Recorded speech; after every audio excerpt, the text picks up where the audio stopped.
here we are. We are here together to celebrate the religion of, I don't know, watching a dude who doesn't really know beatboxing that well react to beatboxing, because that is what the fuck is going on. Part of me wanted to be like ridiculous and be like, well, since this video is only 2 minutes long, let's do like an 8-minute introduction so all the people who hate me talking forever can really hate this video. But that's just funny in my head. It's not really a good way to do videos. However, though, there is something I will say, which is diminishing returns on what you put in. If you don't know diminishing returns, look it up. It kind of says that the more effort you put into things to a degree, you have this nice ramp of productivity, you have this nice ramp of getting better at what you do and positive feedback. But you hit a point where you dump more and more hours in, but you have this marginal rate of growth where you don't really get much better for the amount of hours you put in. Some people might call those noob gains. So people who are new, who put in 3 hours a day, will tremendously grow. But people who've maybe been at something for 6 years, 7 years, 10 years, 4 years, whatever it is, when they put in 6 hours a day, their growth is very marginal. They're working their face off, but they're not actually getting tremendously better than they were. So let's divide the world into two people. Obviously, there's more groups than two, but for this discussion, well, this one-sided discussion, let's divide them in two. People who are not working hard enough and people who are working too hard at the wrong thing. Okay, so if you're not working hard, I mean, dude, fucking get your shit together. Get to fucking work. Like, what you want some amazing shit to happen to you, but you're not working hard? Get to work. That's that group. Okay, now the people who are already good, they already have talent, and they're working hard. This is a really difficult mental space to be in, that you actually have to choose to take some of that time that you're devoting to your craft and you have to pull it away because you know you're not getting what you want on the outcome. So for example,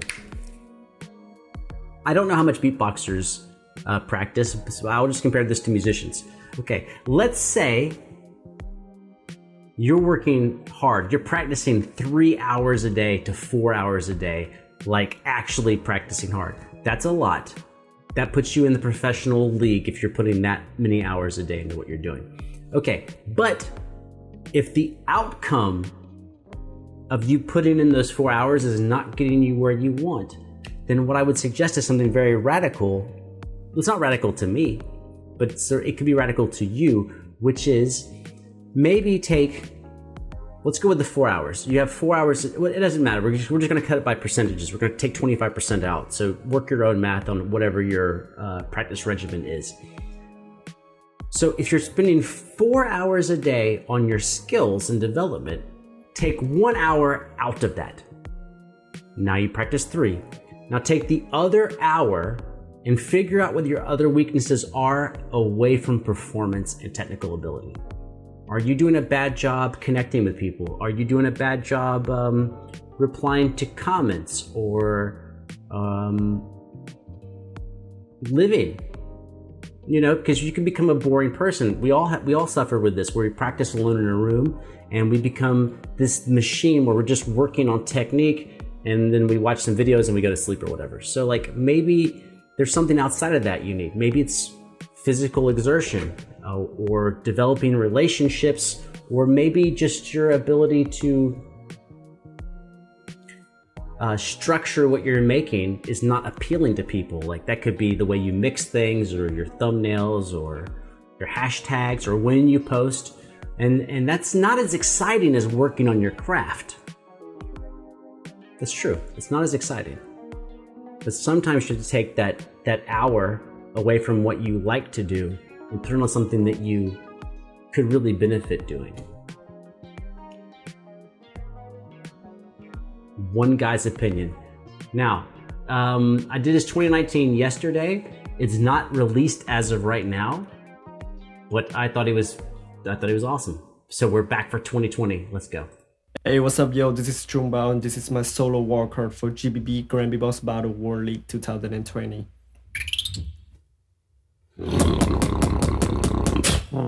You don't wanna know, Respect from the editing. What I gotta show, You don't wanna know, What I gotta show, together you this close. Screw won't no, strong. Screw I got shown, screw won't no, strong. What I gotta show, together you this close. Oh. You don't wanna know, try to get a show. Some of the team you don't even know. You wanna know. I will say, I see this thing where they go back to the, when they speed up, they always go back to the, on the triplets, the ticka ticka ta, ticka ticka ta, ticka ticka ta, ticka ticka ta, da da da, ticka ticka ta, ticka ticka ta, ticka ticka ta. I'm trying to get a show. What I gotta show. You wanna know what?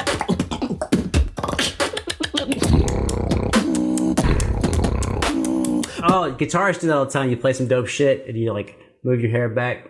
He's like, you heard that dope shit I just did? Then he moves his hand back. He's like, I can brush my hair back while I do dope shit. Back up, back up. You wanna know what? Go ahead, brush that hair back. Wanna get a show what?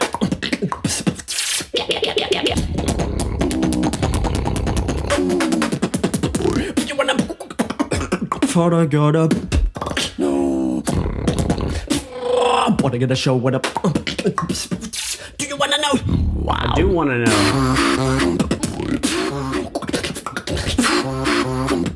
Wanna get a show what up? Hey. Came back to you twice. Thought I got up.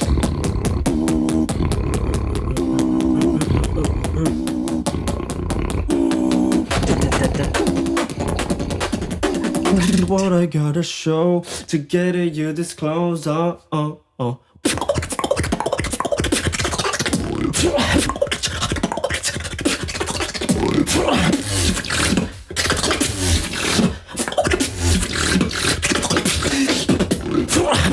hey. Okay.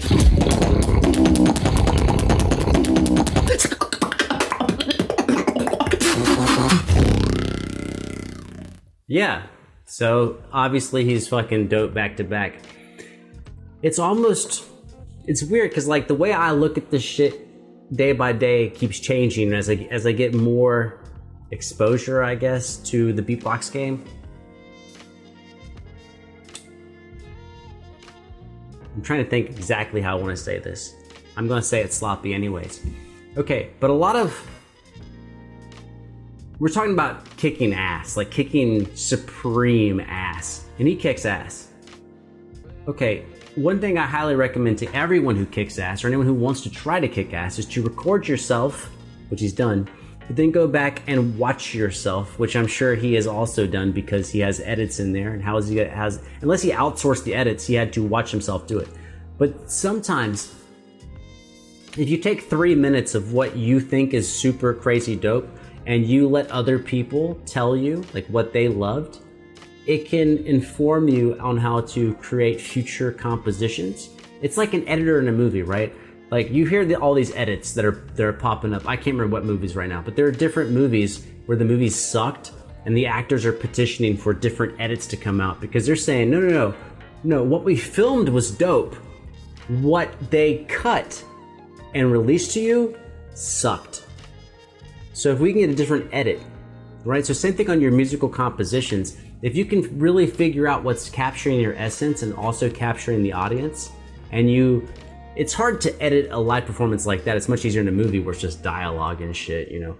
But you can start changing how you compose things based on your own preference, right? Like my own videos here, right? Tons of videos where I talk too much.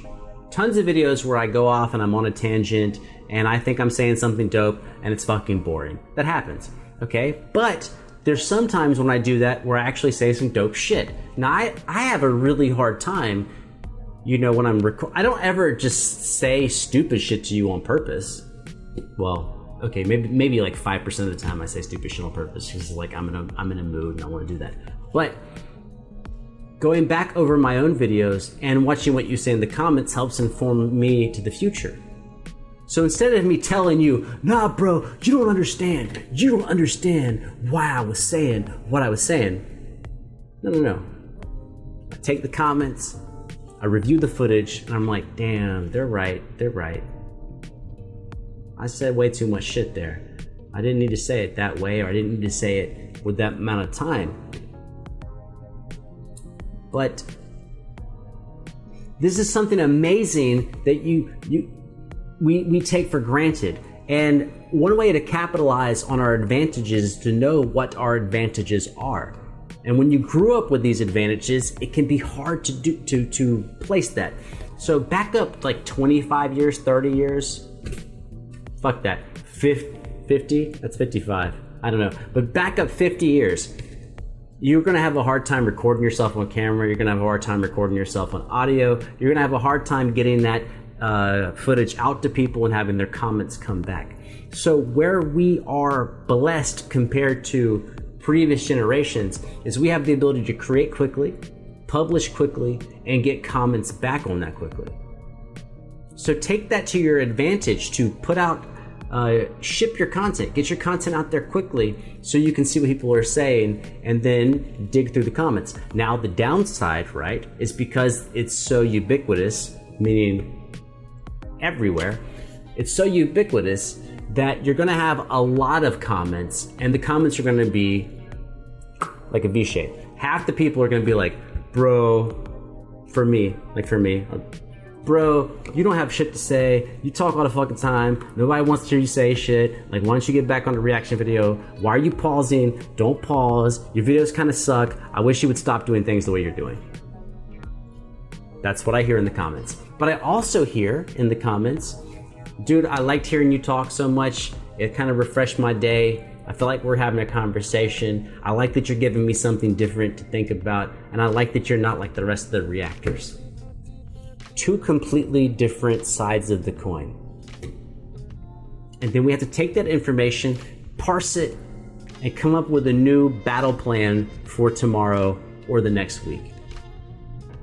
So with these beatboxers, man, there's a lot of them now. Now, Trung, Improver, D-Lo, Dillip, Big Man, Wawad, P-Wad. It's like, I can't believe I can name 7 now that I like. Now, I don't know what their goals are. I have no idea what it is they want out of their career. But if you could structure the best of what you have, you could dominate. Fucking dominate. Like at a level, think about it this way, I'm a fucking reactor and I just stumbled into beatbox shit like 2 months ago, right? Which means that the space is wide open. Like it's not popped up on people's radar that there's badass beatboxers. Like when I say on people's radar, I mean people who have like 1 million subscribers, 2 million subscribers. It's not really popping up on their radar. So if you were the first person, or fuck, the first 2, 3, 4 people to make something that popped up on that level, you would be catapulted to a level of, I'm gonna say fame, but importance, to where you can start shifting things. You can be a celestial object. Celestial objects have a big gravitational field due to their mass. So like, you could have the ability to create change. Whatever your change is, you could help make that change happen. As long as you can get to a scale and a level to enable that to happen, which involves constant feedback and analysis. Now, to an average person, they're like, no way. But that's the difference between average and pro. Average people have no idea the amount of effort that it goes into to performing at a super high level. They have no clue what it's like. And so sometimes you gotta like push that average shit out so you can stay focused on what is important to you. I think that made sense.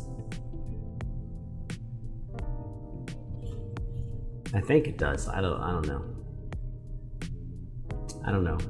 Before I dip, I'll put it in perspective of some of my guitar practice stuff. So like, Right now I'm practicing, so I'm trying to get back on top of my game. I'm practicing about 2 hours, hardcore, 2 hours a day, 2.5. The average person who claims they're working hard is working like 30 minutes. Now they might say, I work an hour. But if you videotape them, they're looking up a track, they're setting their metronome, they're getting their mic right, you know what I'm saying? They're setting up all their gear. And if you actually time how long they're being active, it's like 15, 20 minutes.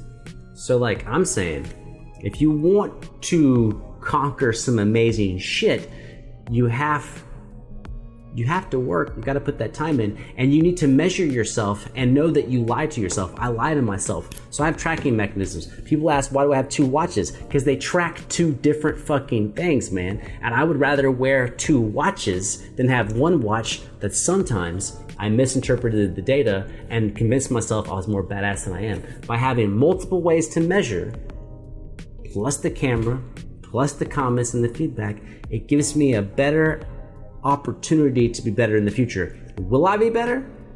We don't know, because it hasn't happened yet. But it gives me the opportunity to have enough data and analytics to come up with a reasonable strategy for improving upon myself.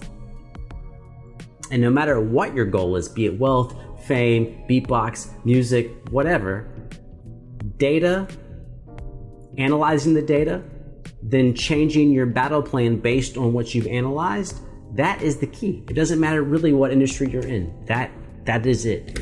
Study, apply. Oh, I was on a roll, but I don't know which way to say it. Study. Oh, let's add train there. Study, apply, train. And that's how we do it. Oh, and analyze. Study, apply, train, analyze. Study, apply, train, analyze. There we go. Perfect 4. So like imagine you're a martial artist. You study other martial artists. You try to apply what they're doing. You train to try to make that shit work in real time. And then you analyze how that whole thing worked and you repeat the whole cycle again. Study, apply, train, analyze. And even then the shit's gonna be hard, but that's the recipe.